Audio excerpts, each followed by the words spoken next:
बंग आवाज sponsored by Sri Balaji Fashion and The Lilies।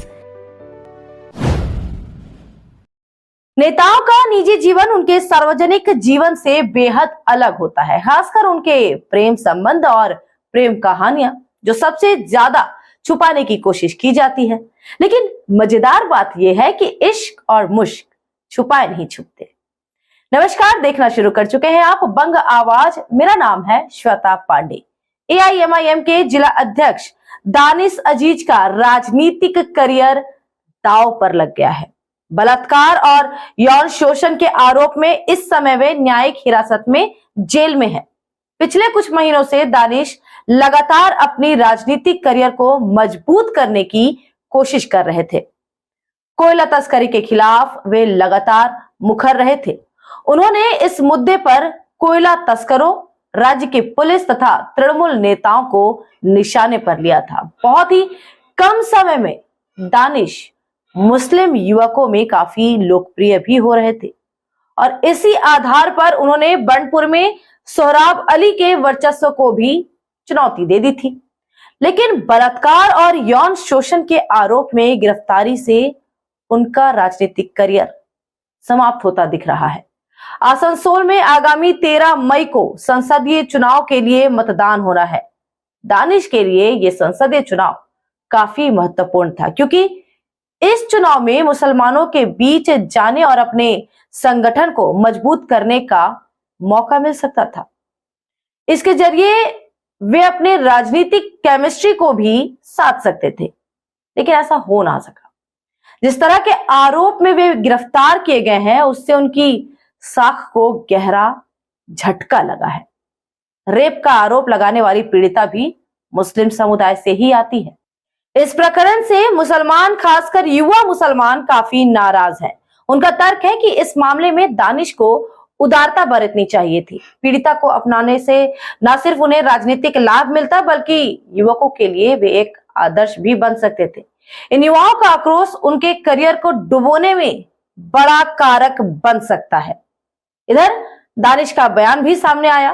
Danish का कहना है कि कोर्ट मैरिज के दस्तावेज जाली हैं और इसमें तृणमूल का हाथ है और एक साजिश के तहत मुझे और मेरी पार्टी को बदनाम किया जा रहा है। ये तृणमूल कांग्रेस का फंसाने का चाल और झूठी केस में फंसाने का चाल। पर क्या ये कोर्ट मैरिज जो पेश किया गया, कोर्ट मैरिज का जो सर्टिफिकेट दिखाया जा रहा है, वो क्या सरासर बेबुनियाद, सरासर झूठ है। ये आपका कोर्ट मैरिज नहीं हुआ? बिल्कुल भी नहीं, ये सब साजिश है। उधर पीड़िता का कहना है कि कोई भी पार्टी या उसके सिद्धांत इतने बड़े नहीं है कि उसके लिए एक लड़की अपनी अस्मिता को दांव पर लगा दे। दानिश के गुनाहों को साबित करने के लिए मेरे पास जो सबूत है वो उसे सजा दिलाने के लिए काफी है। मेरे पास प्रूफ है कि दानिश ने मेरे साथ कोर्ट मैरिज किया, हमसे शादी किया, मेरे को अपने घर ले जाने का, अपने घर के बहू बनाने का उसके पापा हमसे वादा किए। उसके पापा का कहना था कि तुम मेरे को 10 लाख रुपया दो, मैं घर बना के तुमको अपना बहू बनाऊंगा और उससे फिर निकाह होगा तुम लोगों का, क्योंकि कोर्ट मैरिज तो ऐसे ही है, सोशल मैरिज होने के लिए निकाह होना ज़रूरी है। तो हम कहते हैं तो फिर क्या हुआ, हम लोगों के पास पैसा नहीं था, तो आज दानिश अजीज किसी तरह के विलांछन लगाएगा? लड़कर है जो उसको फंसाने के लिए एक लड़की बदनाम होगी?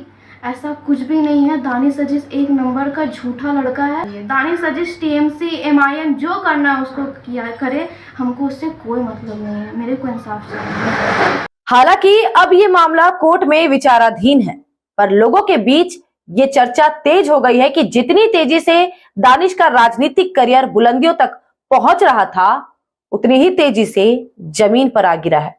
बढ़ते हैं अगले खबर की ओर।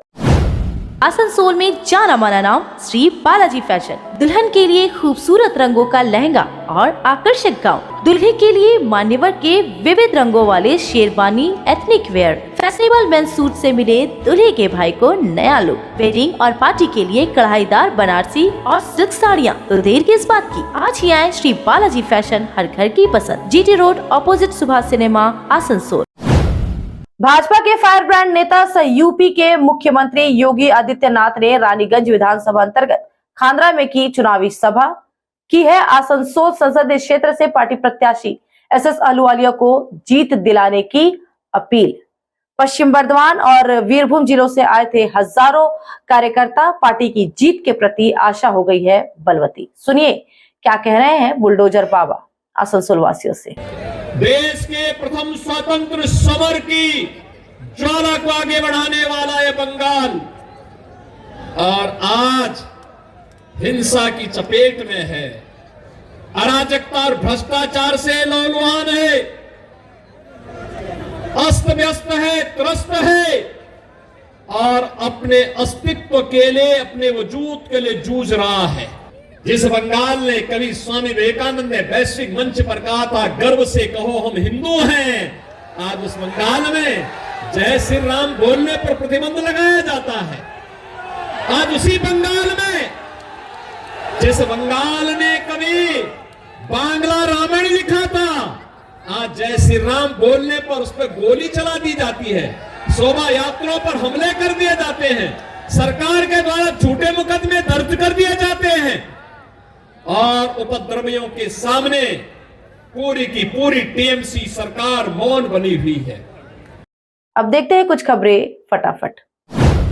आसनसोल नगर निगम मुख्यालय में पानी पीने के मुद्दे पर टोटो चालकों में हो गई मारपीट। आरोप है कि सिख चालक की पगड़ी खोलकर की गई पिटाई।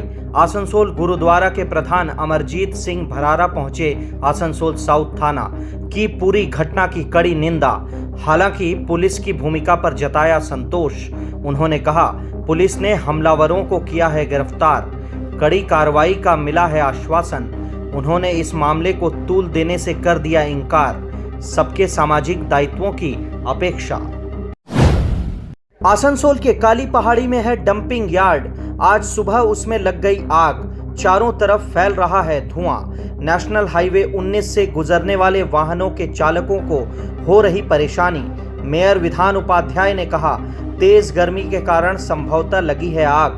निगम मुख्यालय से भेजे गए हैं अधिकारी, आग बुझाने का किया जा रहा प्रयास। आसनसोल के बाराबनी थाना अंतर्गत दोमुहानी पंचायत में है फरीदपुर गांव। ग्रामीण शेख अख्तर रात में चला गया था भनोरा वेस्ट ब्लॉक ओसीपी की तरफ। आरोप है कि सीआईएसएफ ने कोयला चोर समझकर कर दी उसकी बर्बर पिटाई। परिजनों ने सुबह उसे बरामद किया लहूलुहान स्थिति में, दाखिल कराया केले जोड़ा अस्पताल में। सर पर लगे हैं उसे 8 टांके, कल होगा सीटी स्कैन। ग्रामीणों में है सीआईएसएफ के प्रति भारी आक्रोश।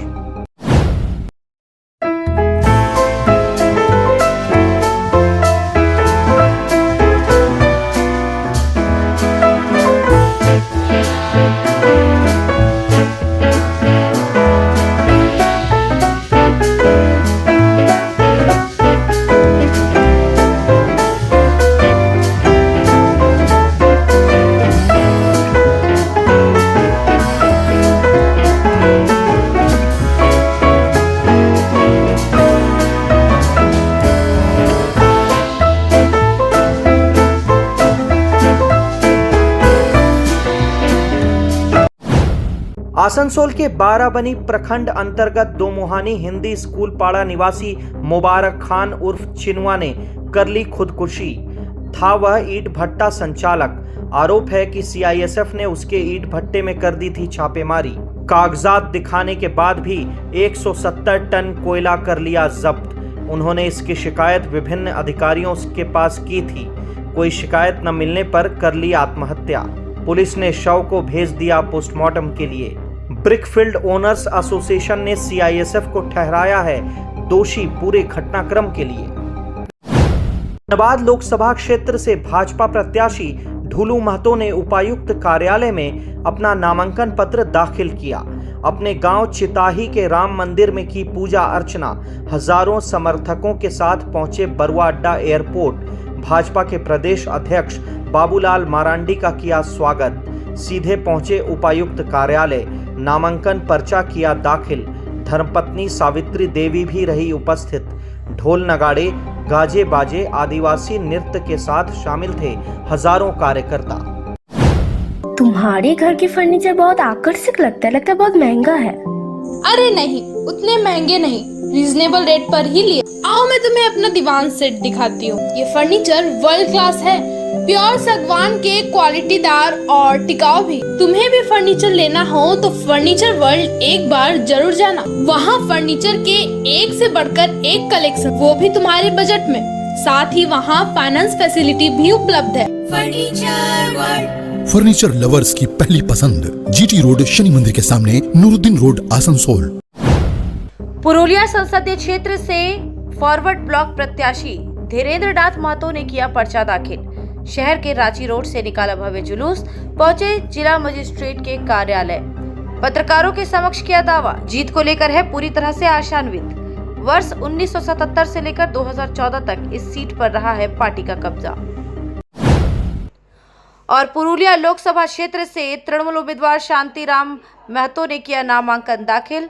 सुबह चेरका बनेश्वर धाम शिव मंदिर में की पूजा, पहुंचे शहर के रांची रोड। तृणमूल कार्यकर्ता बाइक जुलूस के साथ हुए एकत्र। विभिन्न इलाकों की परिक्रमा कर पहुंचे जिला मजिस्ट्रेट कार्यालय। हजारों तृणमूल कार्यकर्ताओं की रही मौजूदगी। पत्रकारों से मुखातिब होते हुए किया दावा, जीत को लेकर है पूरी तरह से आशान्वित। आम जनता है ममता बनर्जी के साथ। खबरों में आज के लिए इतना ही। फिर मुलाकात होगी ऐसे ही एक और दिलचस्प किस्से के साथ। तब तक के लिए स्वस्थ रहे, अपना ध्यान रखें, जुड़े बंग आवाज के साथ। चैनल को सब्सक्राइब करें, वीडियो को लाइक करें, ज्यादा से ज्यादा शेयर करें। नमस्कार।